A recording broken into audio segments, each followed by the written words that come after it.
Hey, Talking Cars fans. We're making plans for our 4th of July episode, and we want to hear from you. So we want to know, what does it mean for a car to be considered American? Does it have to be built here, come from a company based in the US? And what do you consider to be the most American vehicle of all time? Email or text a video to talkingcars@icloud.com and give us your definition of what it means for a car to be American and what you think is the most epic, iconic American car ever. We're going to choose our favorite responses and include them in the podcast. That's talkingcars@icloud.com. Now, on to the show.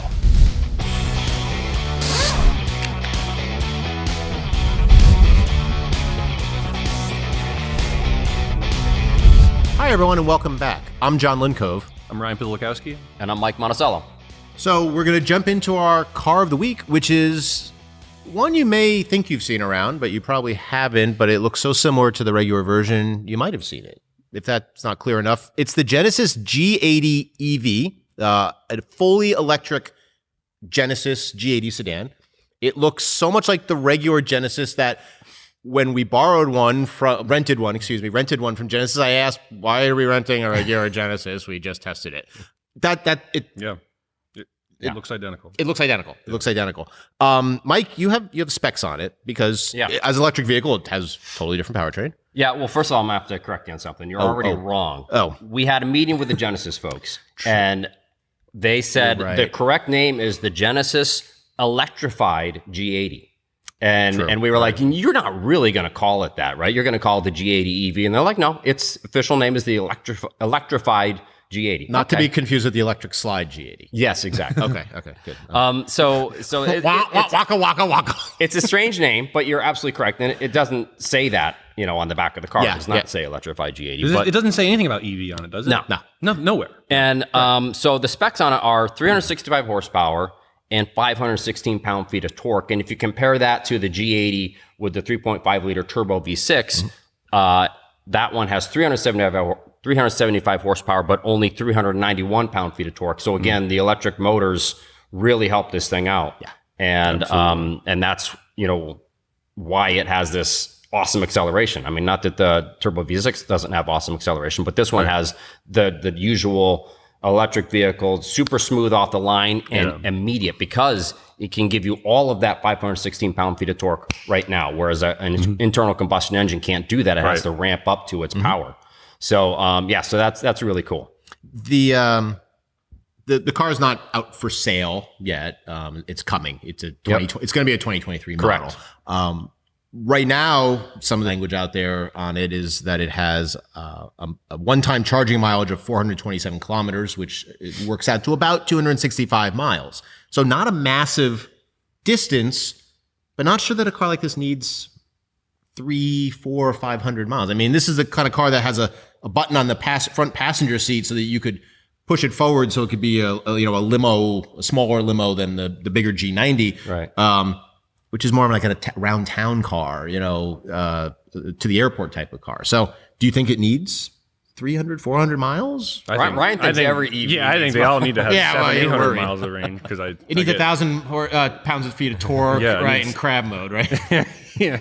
No, first of all, I think it needs more range. 265 miles, that's not bad, but it needs to be over 3. Okay. I think.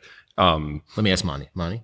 So I mean, that's a little bit short on the mileage, I would think, especially for a modern EV.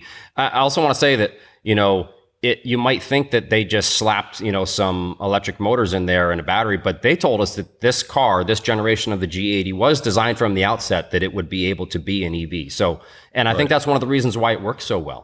Other than the only true downside, besides the fact that you have to charge it, and that is a downside, right? On a trip, you're going to have to recharge it. It's going to, it's not like, a 3-minute gas fill up. Sure.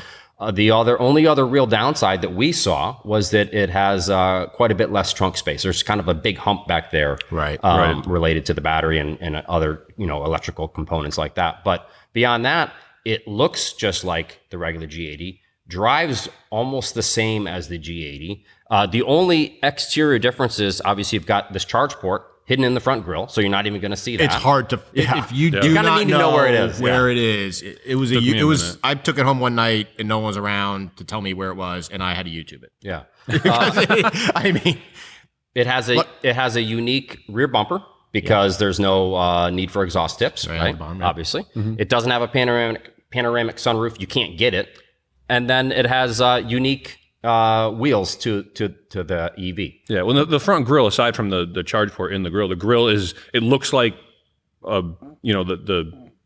the gas counterpart, but Yeah. it doesn't have whole slots in the grill. Right. It's actually like plastic 'Cause there's no- for like aerodynamics. yeah, no radiator. Right, they don't need Right, all there that. Air. doesn't They need don't any of need that. all the air to go in. Right, but they made it look very like at a quick glance Yeah. from 15 yards away, you wouldn't.